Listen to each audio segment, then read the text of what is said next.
Hey everyone.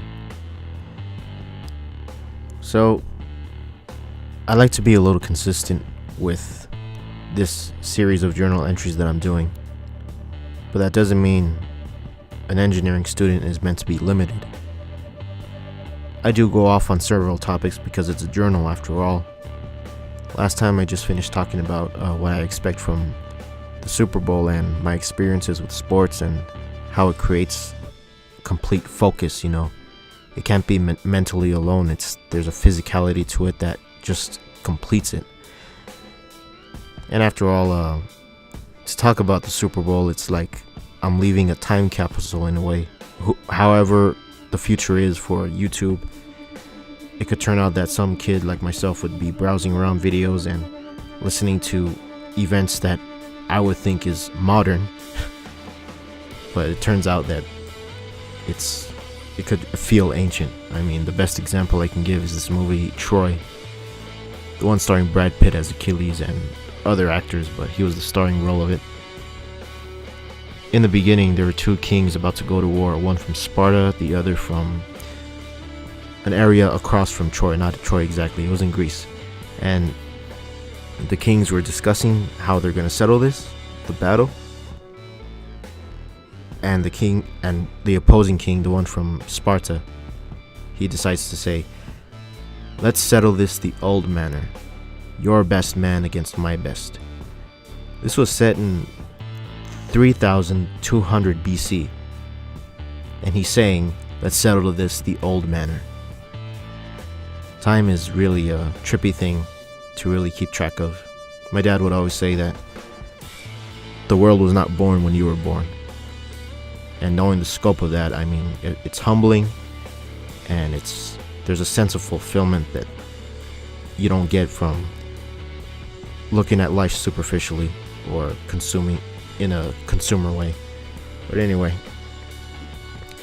it was a very interesting week for me because I got a chance to get together with a group of the Formula team who are in charge of making a Formula car for the Society of Automotive Engineers. I've been with Shell for a while now, and now I'm assisting with Formula just for a senior design project. This is the project that we need to graduate as a final outing from what we've done as students.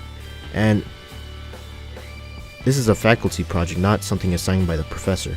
You're able to do a faculty sort of work, staff, something like that. Faculty projects you can take if it's available and if there's support behind it and if you have an advisor. And you got to be willing to do it, complete it from end to end. And that's what we're doing currently. I'm in charge of, it's a bundle. First, the aerodynamics of the car to make sure the package is accurate, I believe, and finalizing the frame, creating a 72-inch wheelbase, front tire to front tire. And I'll be recording more over that sometime in the future. Now, I had some experience right now with a mock interview, my first ever mock interview. It was pretty simple, it was pretty straightforward, but the guy admitted himself it was even his first time doing an interview, performing the interview. So I got a behavior questions, which were relative to myself and my experiences and how it relates to their company, Cummins, Cummins. That's the company. They're automotive and they work a lot with engines, and it's exciting to see what they have available. And after the whole thing, and he asked me about my resume and everything, he summed up that I'm technically strong. I just got to keep the small habits accurate, like keeping eye contact and knowing background of the company that I'm applying for. Honestly, I just did it for the mock interview. But I mean, it's great to see the availability.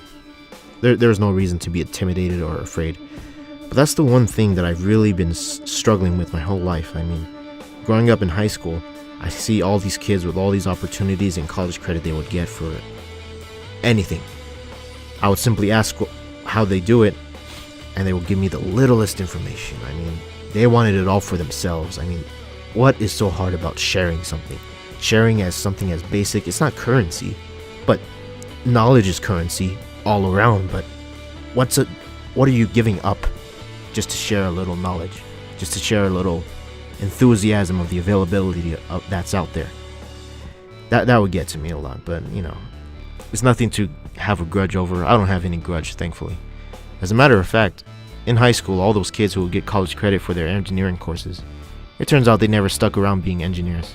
I bumped into a guy that I knew, Jonathan, and we caught up a little, and then he asked me what I'm doing, what I'm going to graduate for, and I said mechanical engineering. He's like, really? You stuck around with it?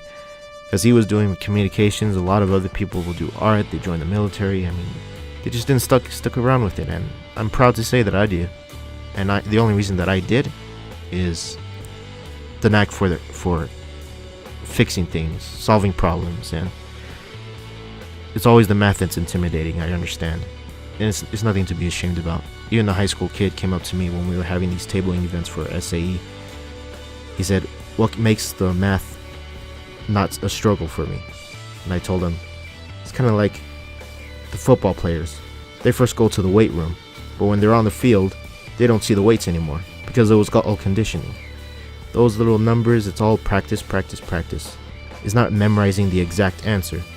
It's getting a handle of the method.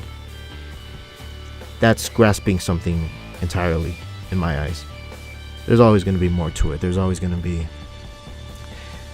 more to experience. There's always something new to discover every day. My dad would say, the sun rises so we can start over again. I've embraced that for a long time, and that's why I really have no shame that at 25 I'm finally graduating with a bachelor's. And today with the career fair, I found a couple of jobs that I want to focus on: El Paso Electric and Texas Instruments. Texas Instruments is the ambitious one for me, but I honestly want to work in the city with Clow & Cohen because I have a thing for fluid dynamics and understanding pipes, valves and fittings and everything like that. With water and gas, I mean, I have a knack for that at the moment. But again, feels like I can do anything with this engineering degree. It probably feels the same way just being educated plainly. I mean, a lot of art students, I mean, they achieve the passions that they do. Perhaps they feel like they can do anything. I don't know. It'd be great to know, and it'd be great to grasp the worlds of engineering and the arts. Speaking of which, oh man, I wish I had more time to speak. I want to close this off saying that in a month it's going to be 1 year since my favorite movie of 2018 came out, Ready Player One. I've been dying to do a video essay about it. I'm going to work as hard as I can to get it complete, and I'll post it on my spare channel. I don't know the name of it yet. I haven't prepared anything for it yet, but I'm going to get that prepared. I will finish this fairing for Shell Eco Marathon. I will finish the senior design. Just do it. That's all I gotta say.